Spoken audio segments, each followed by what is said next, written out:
Hello everyone, তোমরা সবাই কেমন আছো? আমি তো খুব ভালো আছি। আমাদের এটা হচ্ছে পিকনিকে গেছি। হ্যাঁ, এতটা মজা হয়েছে, আমি জীবনে ফার্স্ট টাইম এভাবে পিকনিক করতে গেছি। মানে খুব মজা হয়েছে, খুব মানে বলার বাহিরে। এভাবেও যে পিকনিক করতে গেলে এতটা মজা হয় আমি কোনোদিন ভাবতে পারি না। আর জায়গাটা দেখেছো কত সুন্দর লাগছে, ওয়াও! আমার তো মন চায় এখন আবার যাই, কিন্তু কি করব, পুরো সর্ষে আর সর্ষে, সরিষায় পুরো ভর্তি হয়ে গেছে। খুব আমাকে কেমন লাগছে তোমরা কিন্তু কমেন্টে বলে যাবে। হ্যাঁ, আর এই যে আমার পাশে এটা হচ্ছে আমার বড় বৌদি। এ তো পুরো পাগল হয়ে গেছে, এত গান বাজনা হচ্ছিল না। খুব ভালো লেগেছে আমাদের। আমি এরকম পিকনিক কোনো দিন হয়নি, কোনো দিন করিনি। আর যাচ্ছিলাম গ্রামের দিকে। খুব ভালো লাগছে যেতে যেতে। পরিবেশটা এত মানে এতটাই সুন্দর, বলে তোমাদের বুঝাইতে পারবো না। আর পিকনিকে গেছিলাম হচ্ছে, এটাকে বলে বনগাঁ নীলকুঠির। কে কে ওখানে পিকনিক করতে গিয়েছো আমাকে বলবে। হ্যাঁ, আর এখন যাকে দেখবে, এই দেখো এটা হচ্ছে আমার ছোট বৌদি। এ তো খুব নাচছিল, খুব মজা করছিল। আর ওয়াও, এই রাস্তাটা কত সুন্দর, জাস্ট ওয়াও! খুব ভালো লাগছে রাস্তাটা আমার। আমি দেখে তো পুরো তোমাদের সঙ্গে শেয়ার করলাম এই রাস্তাটুকু, যে এত সুন্দর রাস্তা অনেক দিন পরে দেখলাম। আর আমাদের এখানটায় তো প্রচণ্ড জ্যাম, যানজট, মানে বুঝতেই পারো, শহর শহর কি কলকাতার ভিতরে, আর এটা তো গ্রাম, তাই এতটা সুন্দর। তাই সবাই মিলে অনেকটা মজা করছি। এই যে কালো টুপি দেখা যাচ্ছে, এটা হচ্ছে আমার ছোটদা। মানে ফ্যামিলি সহকারে সবাই পিকনিকে গেছি। ছোটদার শ্বশুরবাড়ির সবাই, আমার বাবার বাড়ির সবাই। খুব মজা হয়েছে। আর জায়গাটা যেতে যেতে বেশি ভালো লেগেছে। আর নীলকুঠির জায়গাটা মোটামুটি ভালো লেগেছে, গ্রাম তো। আর জলটাকে বেশি সুন্দর ছিল, ওখানে নীল কালারের জল। তাই সবাই অনেকক্ষণ অনেকক্ষণ টাইম লেগেছে যেতে, গিয়ে রান্না বান্না, মানে সবাই মিলে হেল্প করেছি।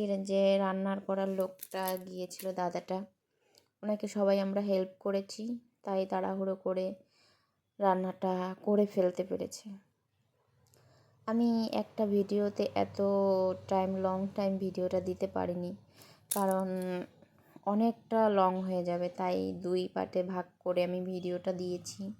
প্লিজ সবাই আমাকে উৎসাহ দেওয়ার জন্য লাইক, কমেন্ট, শেয়ার, কারণ আমি কথা বলতেও পারছি না, বারে বারে বলছি আমাকে একটু উৎসাহ দাও, প্লিজ আমাকে সাপোর্ট করো, না হলে আমি পারবো না ভিডিও করতে। আমার হয়তো ভুল থাকলে সেটা আমাকে ধরিয়ে দেবে। আর এখানে অনেক অনেক মানে 7-8টা পিকনিক চলছে, আর এটা হচ্ছে পিকনিক স্পট। এখানে সবাই পিকনিকই করে, পিকনিক করার জন্যই এখানটায় খুব ফেমাস। সবাই জানে নীলকুঠির পিকনিকের জায়গা। তাই আমরা পিকনিক করছিলাম, মানে ওখানে রান্না বান্না হচ্ছিল, কাটা মানে সবজি কাটা শেষ হয়ে গেছে। তাই আমরা একটু ঘোরাঘুরি করছিলাম, কারণ দেখতে হবে তো জায়গাটা। তাই জাস্ট ওয়াও লেগেছে আমার জায়গাটা, দেখেছো মানে কত সুন্দর লাগছে জলটা। আর একটা কি জানো, ওই যে দেখেছো লোকজন, একটা বিল্ডিং, ওই নৌকাটার ওখানে হচ্ছে বাংলাদেশের বর্ডার। আর আমি যে পাশে আছি এটা হচ্ছে ভারত। তাই আমাদের ভালো লেগেছিলো এখানটায়, বাংলাদেশ ভারতের মাঝখানের বর্ডারে সবাই মিলে পিকনিক করতে গেছি। খুবই ভালো লাগছে, আনন্দ লাগছে। আর এই যে বোটগুলো, হায় রে কি বলবো, গিয়ে যে কি মানে পুরো পাগল হয়ে গেছিলাম। এত দূরে গেছি, গিয়ে আর আসতেই পারছিলাম না। 2জনে গেছিলাম, আমি আমার বড় ভাইয়ের ছেলে। গিয়ে আর আসতে পারছিলাম না, এত হাওয়া দিচ্ছিল। এই দেখো, এইটা হচ্ছে আমার বড়দার ছেলে। আমার ওর নাম হচ্ছে শুভদীপ। তা ওখান থেকে আসতে আসতে অনেক টাইম লেগে গেছে। ওখান থেকে এসে আমরা দুজনে পকোড়া খেয়ে নিচ্ছি।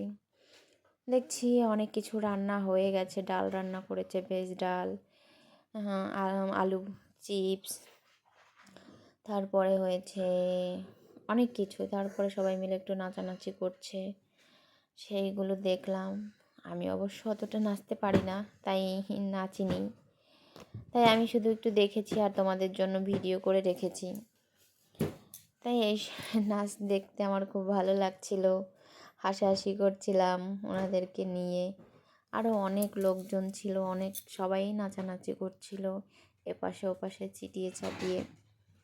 তাই এইসব দেখছি আর ভালো ভালো লাগছে, কারণ অনেক লং ভিডিও হয়ে গেছে। এবার টাটা, বাই বাই, সবাই তোমরা ভালো থেকো, বাই।